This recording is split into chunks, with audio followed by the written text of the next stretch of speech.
every time it started, it would just kind of go.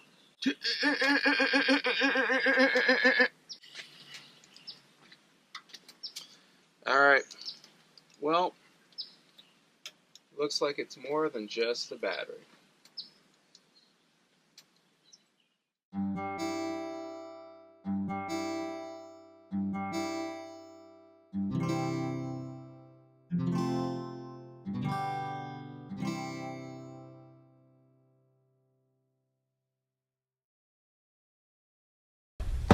So obviously the battery did not resolve all the problems I'm having.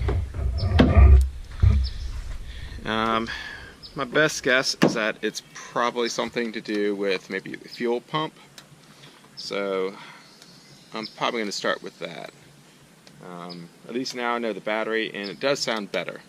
It sounds a lot better than it was before, because before, after about 20 seconds of trying to crank, you know, giving it a good try, it would just go At least now it seems to have a good solid crank, and I know it's not a battery issue. Alright, so I'm back at troubleshooting my Jeep. Just doing a little bit of research, and one of the fuses, wrench and whatnot, just pull the one fuse that is for the fuel pump and check that, and then do some other checks and see if I can get it to turn over. But actually, before I do any of that, I'm just going to see if it turns over on its own.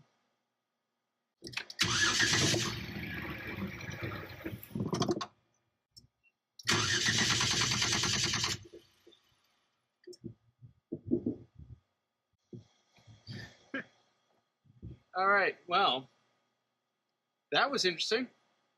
Got spark, got ignition, and then it died on me. So my theory is that this is all dealing with the fuel pump, and I think I just kind of confirmed a lot of that.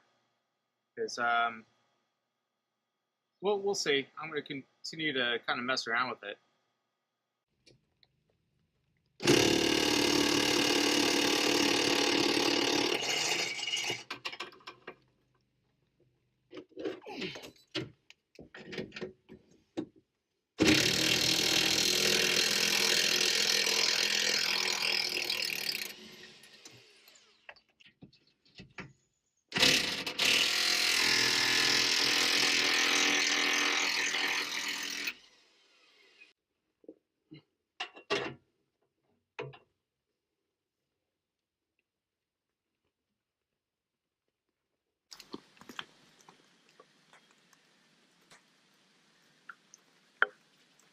So I am getting to the end of trying to pull the gas tank out of my Jeep, and basically I have one more of these bolts that is holding up the entire gas tank up into the Jeep.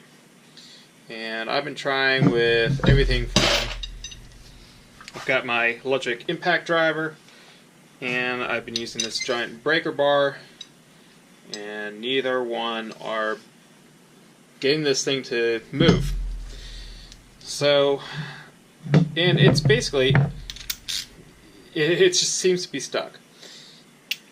What I'm looking at doing now, using my wrench, and I got this nice big steel piece, and put that inside, and use that to leverage it, and since it seems to be torquing as I'm doing it, I'm going to use this little wood block here to keep it in place and make it so that I have something to torque against. And hopefully, with a combination of this and the giant leverage of this, I will be able to go and break this one connection and get it undone.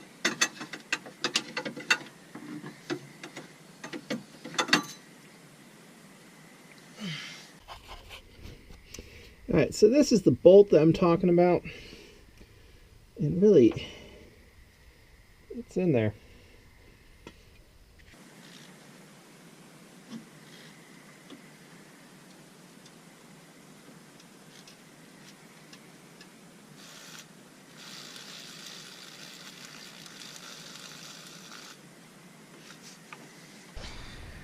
Alright, I'll count that successful.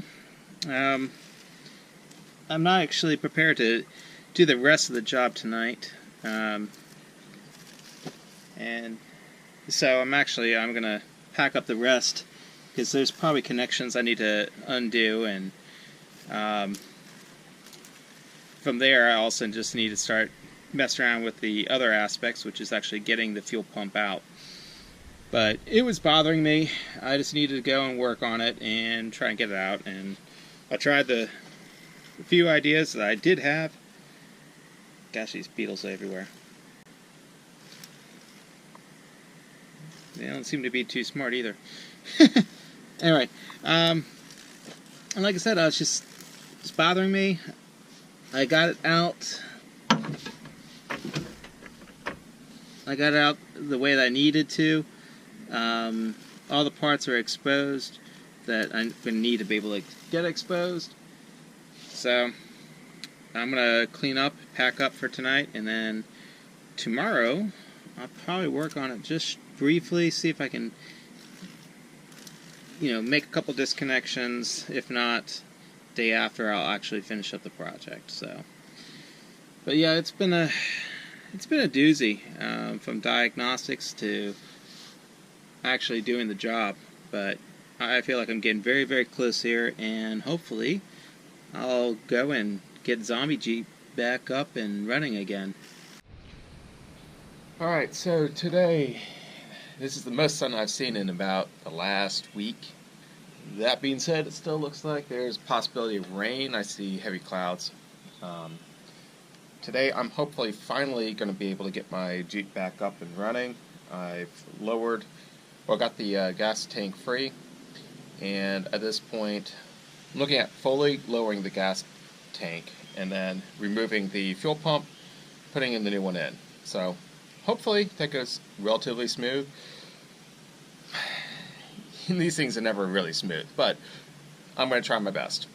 Alright, well, I got to the fuel pump, and this is what I saw. This connector here is all boogered up. So I'm going to see if I can mend this. Go from there. That might solve all my problems. Well, I got that connected again. Now I'm just going to need to figure out a way to insulate that so it doesn't become undone, because that's going to be the biggest problem. I think I might need to solder this connection. Well, here it goes.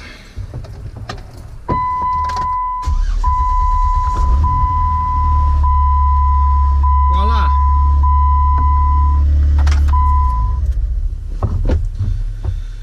Alright, so now what I'm going to do is I'm going to get some liquid tape.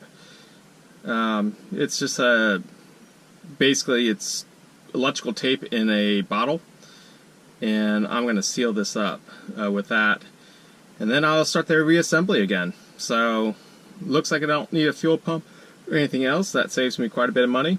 I just finished soldering all that stuff, check the connections. Now I'm just going to get some of the sealant here and basically apply it on, and hopefully I'll never have to get back underneath here ever again.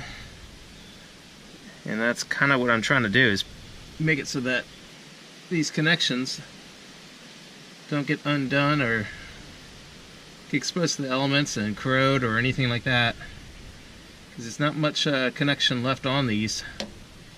So if I had to do it again, I might have to get, I'll have to get more creative. So let that sit, and then I'll probably put a second coat on it in just a little bit, just to make sure that I got a good seal on those wires, and then I'm going to find a way to protect them so they don't rub against anything, because I think that's exactly what happened to cause the problem in the first place. If you're willing to get your hands dirty, it may not take all that much to fix your vehicle, but I will say this has been a bit of an endurance trying to get this thing out. But I took my time and just worked through the problem, and that's what I recommend. It's always a problem. You're just going to run into one problem after another, but take your time, work your way through it, and you eventually get to the other end.